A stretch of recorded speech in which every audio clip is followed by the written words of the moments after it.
Greetings, everyone. Welcome to this week's Pastors Podcast. I am Cory, and I'm here with Joel Hello, hello. and Jason. Howdy. All right, we are excited to get into this week's topic. We're going to be talking about the idea of reflecting and resetting and considering some things about what it means to consider with intentionality what we're doing during this season that for most of us is a different type of season, a different type of rhythm than we are normally used to and what we are accustomed to. So, Jason, you were the one that kind of guide us on this idea, and the story behind that I thought was very interesting. So, why don't you kind of introduce how you got to thinking about this and thought it'd be a good idea for the podcast? Yeah, so I was just doing some reading, and I came across this story of an author that I was reading about. And he told this story about this one point in his life where he had a consulting gig, and it actually paid very well, but it required him to be away from his home, away from his family, and he was in LA for quite a bit of time.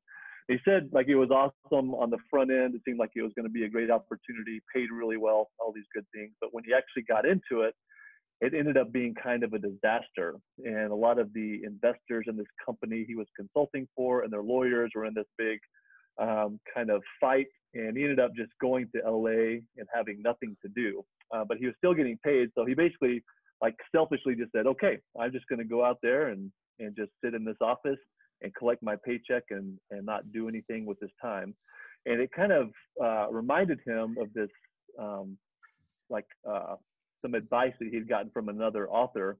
And he introduced this concept to him about there's two types of time. And basically what this author told him is there's a live time and there's dead time. So one is where you sit around and you wait until things happen to you. That's obviously dead time. So unintentional time. And the other is when you are in control, when you make every second count and you're learning and improving and growing and all of those things. So that kind of like sparked in my mind this thought that, you know, a lot of us are finding ourselves with our schedules have changed drastically. A lot of us have more time, at least time that is spent differently than what we might have typically had or whatever. So everyone's kind of looking at their schedules, reevaluating, and the scriptures actually have a lot to say about this. And so that kind of led me down this path to just thinking about this in this moment. Are we going to be intentional with the time that we've been given, how things have changed, and be, this idea of a lifetime of being intentional, making the most of it, making it count? Or is all this time just going to be dead time where we sit around aimlessly, maybe watching Netflix or watching cat videos on YouTube or whatever it is? And so I thought it would be good for us to discuss from a biblical perspective how we should be thinking about spending our time in this current moment. So that kind of led us to this discussion and some things that we're going to encourage you to do today. So asking for a friend, cat videos on YouTube is not good. I'm not saying it's never a good idea. I'm just joking. Yeah. It depends on your intention. It depends on your intention, Cory. Right. Are you being intentional with it? Thank you, Jason. I think one point of clarification, just to make sure it's not missed, like when and you said this, but just so it's not being missed, is that when you talk about dead time and a live time could be sitting down watching a movie. It could be reading a book. It could be resting. You know, the point, the distinction he's making is intentionality. Why are you doing what you're doing, and how does it fit into kind of what you're aiming for in life? So just so that I don't want people to get the idea like, oh, dead. I can't, if I'm not doing anything, then it's dead time. Like, no, that's not what. I can't ever relax. Yeah.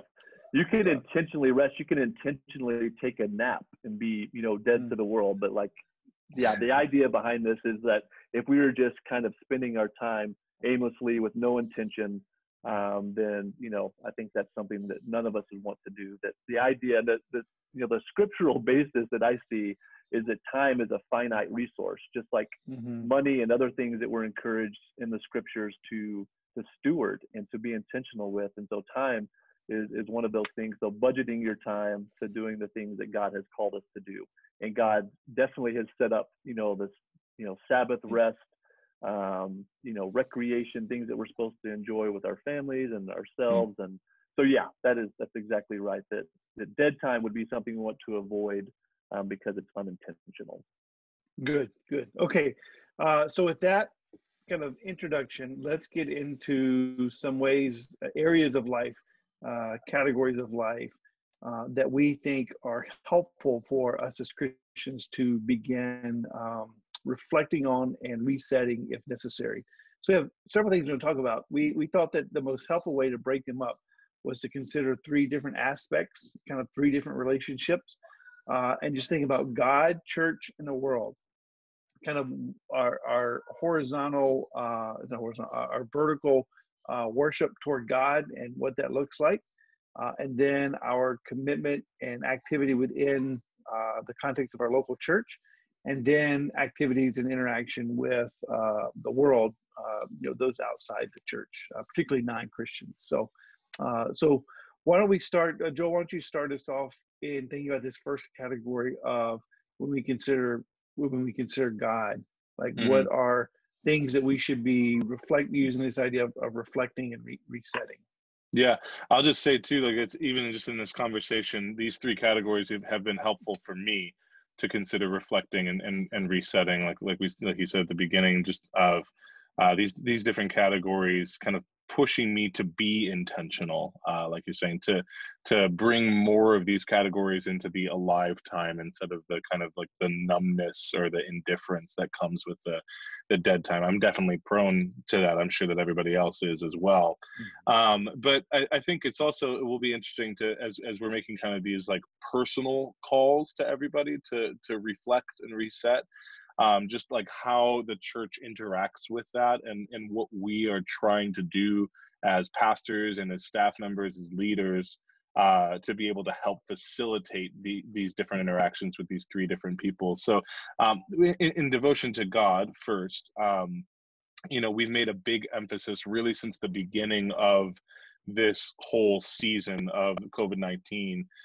We've made a big emphasis on personal spiritual disciplines, mainly in a daily habit.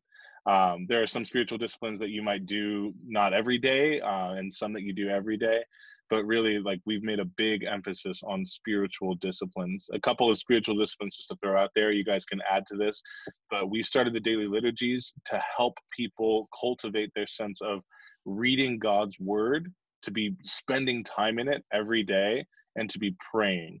That's what the daily liturgy is focused on. It's a resource that we're trying to help our people to focus on the relationship with the Lord in reading, hearing from him in his word, and then praying. We've also released the scattered singing. That's the intention behind that. Not only is just to have as a resource that a lot of people have had some really beautiful positive feedback on that, which has been cool. But really, the intention of it is for songs to be filling our homes. That's why we call it scattered singing. That's the whole point, is that singing actually is a spiritual discipline. It's not just something that we do when we're gathered together. It's something that we are called to do. It embodies the life of the believer. It's the natural response of a believer. For those who've been redeemed, the natural response is to sing. And to sing, we can do lots of things when we sing, because we're praying, we're communicating, we're in, even some songs will help us to speak to our own souls, to encourage ourselves. Like, singing, it hits a lot of different kind of media. It hits a lot of different categories, I guess. So reading, praying, singing, those are a few of the things that we've emphasized in this season in your devotion to the Lord. Did you guys add anything to that? Yeah, I think one of the things that's been kind of heavy on my heart and I've been wanting to encourage people to do, and this is kind of a subset, it won't even hit everyone, but it's this idea of like kind of family or household worship. So taking those spiritual disciplines or those things that you would do personally, but also applying that to the people that you live with. And so hopefully by the time this comes out, I will have sent to the parents in our congregation just a resource and an encouragement to kind of take on a challenge of doing that But I think that's another way to think about it. All of these things that we will do personally, we can share with others, and that's even a way to teach our children and to disciple kind of each other as we're doing this in our household. So I would just say that, Jason, like, I think part of what we're saying by doing this podcast in this season right now is saying we always need to be intentional, but maybe even more so now when everything's kind of been blown up and things are different. So for example, to apply what you just said, in our house, most of the time my schedule is so erratic that there's hardly ever like, okay, this time every day I know that I can do this with my family. In this season, I actually have that in the morning, which is wild, and it's totally different rhythm for us. And so we actually have been able to start doing a consistent family worship every morning, where we're reading something from the scriptures, we're praying, and then we've been working on this month, last month, we've been working on the church's One Foundation together, where we just sing the same song every day because my kids are young. And so we're learning those lyrics, and it's super cute, and you guys should totally see it because it's the best. They stand up on their chairs and they start singing everything. It's awesome. But that's a rhythm that in a previous season, like with a schedule being so erratic, and some mornings I might be there, some mornings I wouldn't be. That's a rhythm that we've started to institute here. And I think moving into the future, whatever it looks like, knowing perhaps that's time that really needs to be guarded, and I don't say yes to things at that time, potentially just applying what you said. Sorry, man. Any other things that we would add? No, I think you guys hit on the main things, and I think, you know, Joel, you touched on this, but the idea of the idea of resetting and taking advantage of this is, you know, sometimes we need traumatic events to kind of force us to just stop and say, okay, how are these things going? What are ways that I can evaluate? What are ways that I can improve on these? And again, each person's life is different. Their schedules are different, and what it looks like in one person's life could be different. And one encouragement of what Jason said, you know, if you are, you know, you're not married, or maybe you live with roommates, you know, you can still incorporate some of this idea of household gathering to pray, to read a psalm, to sing a song. You know, those are good things. So, all right, anything else on the God, under the category of God, a relationship to God? No? I think just in terms of like the content, something else that we've also just been focused on in this season is not so much like the action of the spiritual disciplines, but like the content of, like, we've really been emphasizing lament, and that being I think a proper response to the circumstance that we're in. It's hard. That's not an easy thing to enter into, especially for us who we busy ourselves to death to not have to lament, to not have to deal with those sorts of feelings that are there for most people. But I think just that being the content of so many of the Psalms that we're reading in our daily liturgy, and even just like focusing on that in our prayer meeting and digital vespers and on, like the content in terms of our devotion to God, we've focused a lot on lament, and just to encourage us to keep doing that, like to not stray away from that. It's really easy to want to be like, oh, I don't really want to do that anymore. I feel like I should be happy. It's like, well, right, maybe let's see what season we're in. You know, it's like and for now we're still in this season, and so lamenting, asking God why, asking God hard questions. Those are perfectly suitable. That's perfectly suitable content in your devotion to God in this season. Mm-hmm. Yeah, good. Okay, so the first category was God. The second category is church. So just considering, what does it mean to reflect and reset our relationship with our church?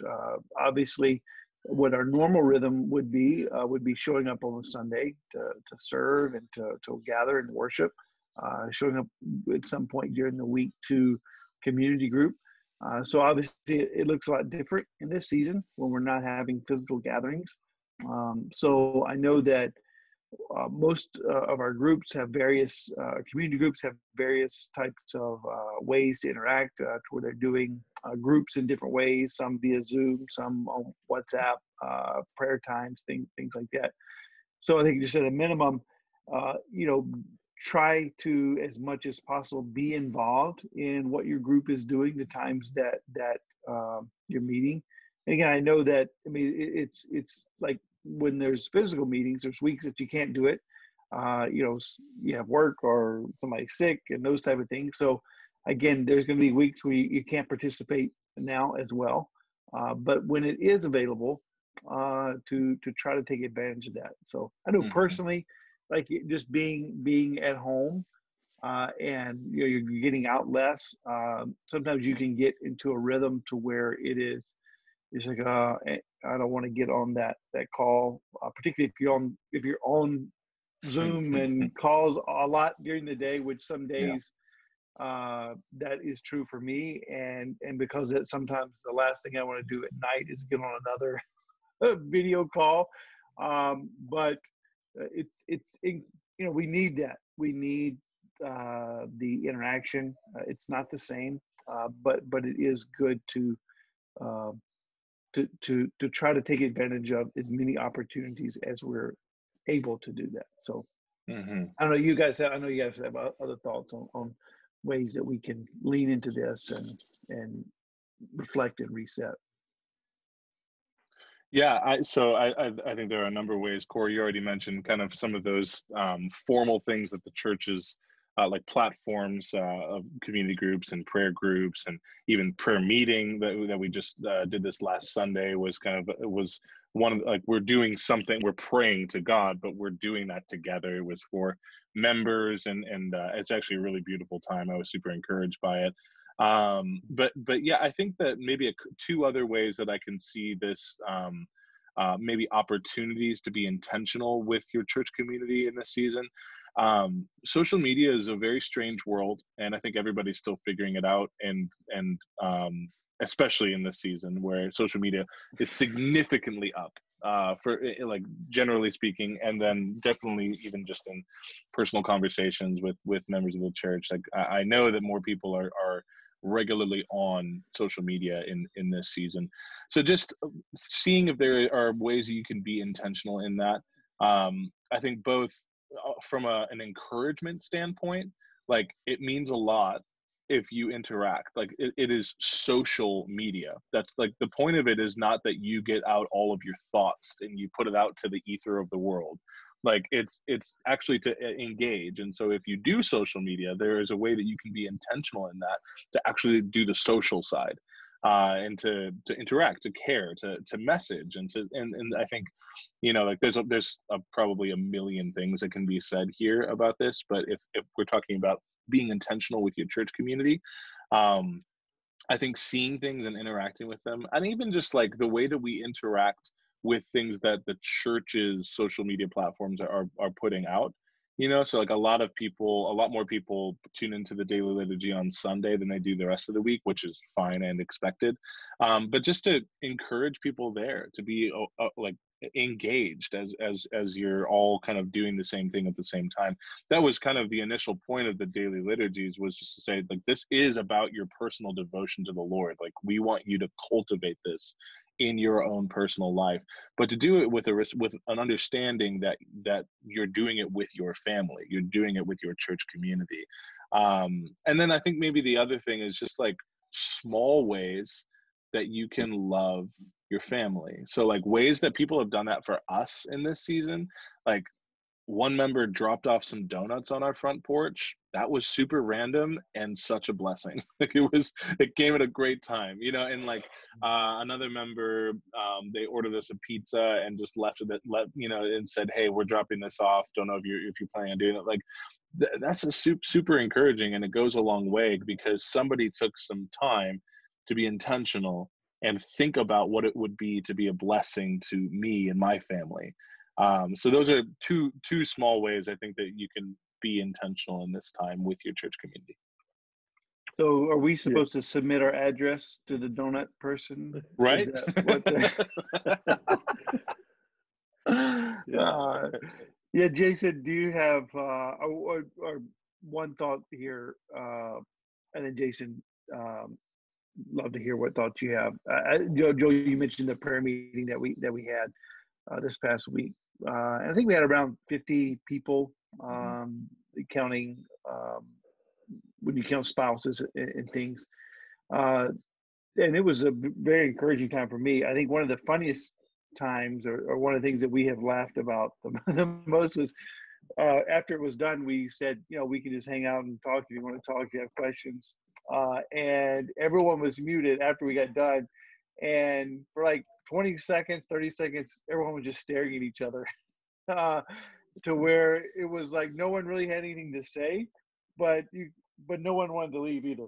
Of just Mhm. there was this enjoyment of like, I don't really have anything I want to ask or say. I just enjoy seeing my church family that I haven't gotten to see. And so just seeing your faces, seeing you sitting on your couch, sitting in your chair, is encouraging like that. So just getting to that element of interaction.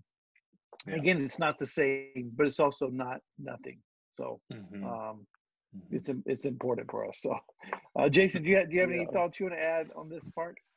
Uh, Not a ton. You guys really, really hit everything that I was kind of thinking of too. I love that, Joel, just that encouragement to um, be creative and intentional with the ways that you can just bless other members of the church in unique ways. And just, all of us have kind of Zoom or screen or whatever kind of fatigue right now. So thinking of ways like even outside of that, I do encourage you the things that we are kind of putting out there, engage with that as much as you can, be active in your community group if you're attached to one. But then just, what are some ways that we can do things off screen? And I've been made fun of, we've talked about this a lot, of like using our phones for what they were actually intended for, like calling someone. You don't have to see their face, just have a conversation on the phone. Or whatever, but just thinking of ways that you can engage people with, and again, that goes back to that intentionality thing, that we can just kind of sit back and wish that we were together and could interact in person, but man, be intentional, reflect on ways that you can engage people, bless people that are in your in your sphere of people that you would normally interact with in the church. And even like maybe there's members that you don't know or just have a loose connection to, man, use this time to engage them and figure out ways to bless them and help them. Yes. So anyway. It's good. Yep. Amen. Okay, so the last category was we talked about. Well, first one was God, second one was church, and the last category is the world. So when we think about this, you think about how we interact with those outside the church. So how would you guys start to kind of push us to reflect and reset in these areas? What are some things you guys think we should be considering? Yeah. Yeah. Oh, Go ahead, Jason, Joel. sorry, brother. Go ahead. All right. So yeah, just one of the things that keeps rattling around in my mind is this idea of doing good works. And the scriptures encourage us to do good to others in order to glorify God. I mean, that's why we were created. But a lot of that kind of boils down to how we are interacting with other people. So that could be, that's broad. It's people that are, in the church, in our household, but also to the outside world. And, 1 Peter 2:12 says, keep your conduct among the Gentiles honorable, so that when they speak against you as evildoers, they may see your good deeds and glorify God on the day of visitation. So just this idea that as we are seeking to be intentional with our time, to think about ways that we can glorify God in the way that we are interacting with others.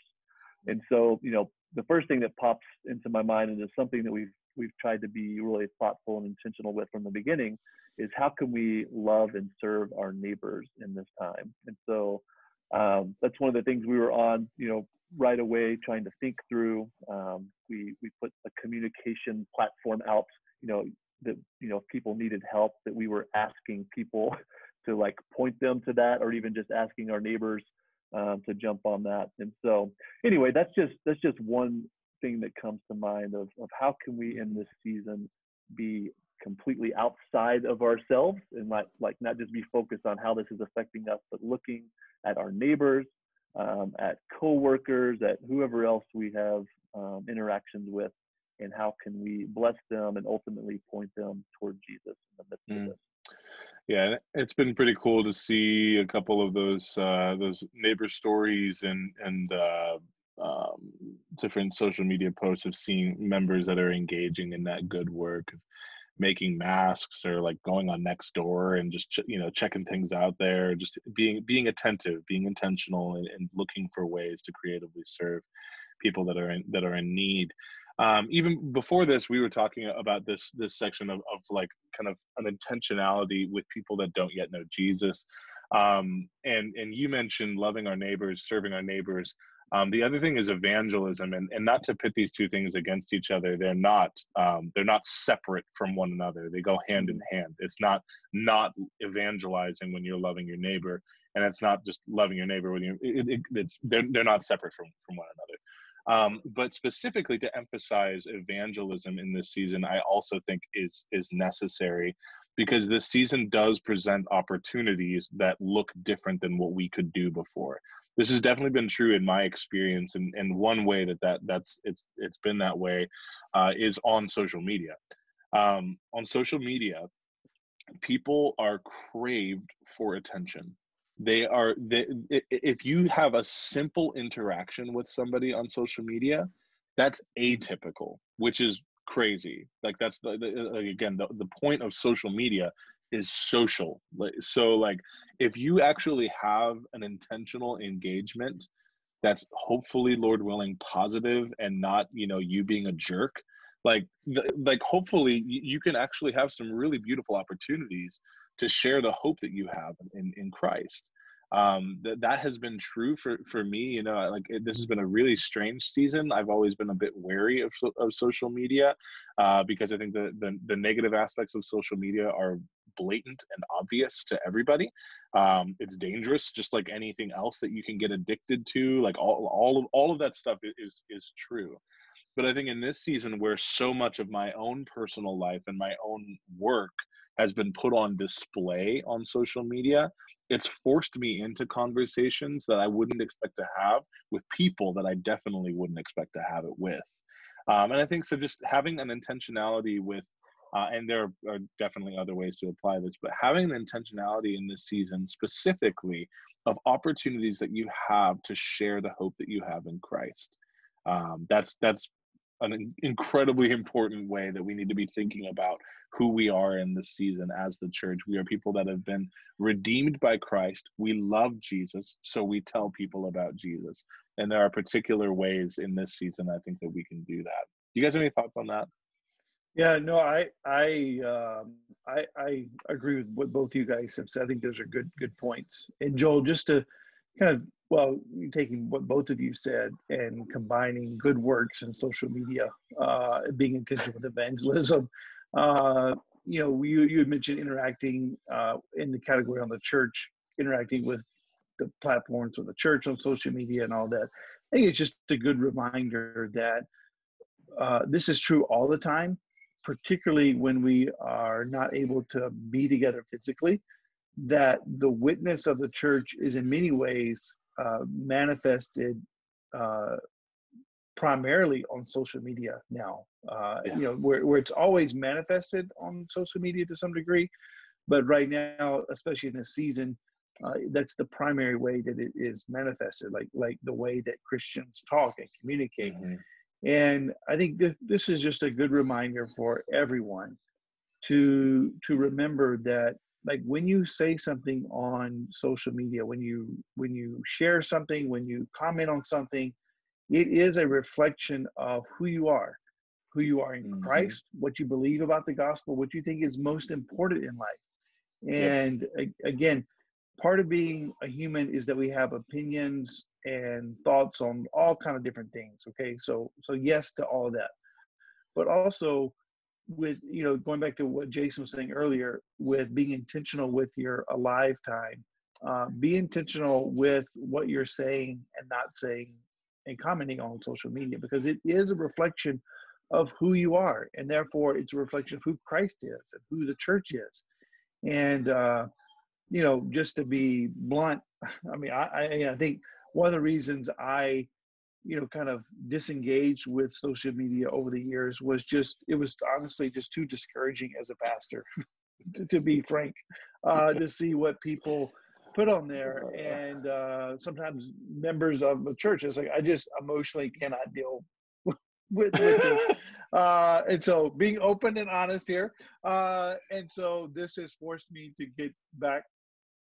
I've been on Facebook more in the last 4 weeks than I have in the last 4 years combined. So yeah, and just like you see things, and none of us are perfect. We all need the Lord's grace. But just be wise in what you post and what you say, and just ask yourself, like, does this point people to truth? The truth that is rooted in the gospel.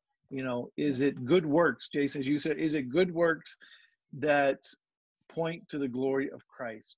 Okay. Yes. Is it loving to our neighbors? Is it geared toward evangelism? Is a reflection of the goodness of God? All those kind of things, so I better stop. Yeah, right. This is sabbatical Cory's all open and honest and stuff. It's crazy. So good. One other piece of this too, of just in terms, like, all of this conversation, hopefully, is helping you to be able to have categories that you can reflect and reset in. And I think another thing to add to this last category of devotion to the world in evangelism and serving and in good works, I think just another aspect, especially in this season, the gospel is put on display in the context of a community. That is really hard when we are not able to gather together. And so we have to become even more creative to show that it's not just a concept that we believe in. Yes, we believe in the concept that Jesus is the Son of God. He incarnated into the world. He lived, he died, and he rose again. He's coming back to consummate his kingdom on the earth. We believe that. That's a concept. But it's also made manifest in the people of God. Like, it's made manifest in the church. And so we have to find creative ways to not only tell people about the gospel, but to show them the fruit of the gospel, which is the church. So I think that could look like a number of different things. I think it is, like, even as silly as like the hashtag thing is, like, I felt kind of weird about it at the beginning of you even using a hashtag when you're doing something that is good for other people, or you're doing something with your church community. Like, that's actually a pretty cool thing, that we can have a way to see something on social media, to see our own attachment to a community. But beyond that, I think utilizing the resources that we're trying to give you as pastors and leaders and staff in the digital Vespers, like, it's designed for you to be able to talk to your friends, to talk to your family, to your coworkers, and invite them into that space. That's the hope of it. And you're saying, this is a part of something that this is a church that I am a part of. Would you come with me to this? That you're showing them that you not only believe something, but that you're a part of a community. You're a part of the fruit of the gospel. You don't just believe the gospel, but you're a part of the fruit of the gospel. And I think in as many ways as you can creatively come up with ways to show your attachment to this family, to the City Church family, I think that in and of itself is a witness to the gospel. So does that make sense? Yeah, and part of that of attaching is that we have to make sure our witness of the church is something that is in accordance with the gospel, and something that people would want to be attached to. Yes. So That's right. yeah. So in when we kind of putting a bow on some of this, when we think about God, church, and the world, maybe just in closing, just some practical thoughts of how we could implement this. Where do we go from here? If you're listening to this, what are some helpful words or maybe application that we could each take from this and moving forward as we kind of wrap up here? Yeah, I think Joel had brought this up initially, but this whole idea of examine, I'd use the word audit, like, take these three categories, and just reflect on your life as it has been. You can go back to before, but even currently in this season, particularly since this whole like shutdown happened. How have you been engaging? How are your relationships in these three areas? Like, how have you been engaging God? How have you engaged the church? How are you engaging the outside world? And if you really take an honest look at that and reflect on it thoughtfully, then I think that's just going to get you a long way toward where you were want to be. And this idea of like a lifetime, is everything that you're doing in this moment being done with intentionality, with the goal of glorifying God and loving others? And if not, how can you begin to take some steps toward doing that in a way that you would be happy with looking back on this when it's all done? Mm-hmm. Yeah, that's so good. Yeah, good point. That's so good. I was gonna say, even the language of reflect and reset, we took from a journal called Sacred Ordinary Days, which we've been communicating about, and I think we even offered to buy them for people if they wanted them, because we like this thing so much. We bought it for our staff at the end of last year, and our pastors, and it's a really helpful tool. But I would just say, if you, very practically speaking, if you are in the position where it's like, honestly, I hear these three things and I don't even know if I can point to ways that I'm doing really much of anything in these things, that's understandable. And like this season is I think it brings out the extremes for everybody. So there's like I think some people are responding to this and saying like, I don't even know where to start in like cultivating any of these things in my faith. I think what I would say in that case, and I've learned this the hard way, start with one thing. Reflect on everything. Reset on one thing, and then go from there. So just to say, like, you're gonna reflect. If you really take the time, like the way that I do this is by journaling. I'll journal all this out. I'm gonna put these three categories, and I'm gonna go through everything. I'll do that audit, like you said, Jason. I'm gonna reflect. I'm gonna think through all of these different categories, and man, you can do so much reflecting. I mean, just like we were talking before, there's so many different ways that you can reflect. Like, what part of my life am I reflecting on? My as a father, as a pastor, as a, like, like you can go on and on and on. But like, take the actual time to do it, reflect. But then when it comes to resetting and saying, how can I correct some of these things that I've been reflecting on? Take one in a week span and say, in this week, I am focused on this one thing. Like, I may not do all of these other things that I've reflected on, but I'm going to do this one thing. And then week 2, you're going to add another one.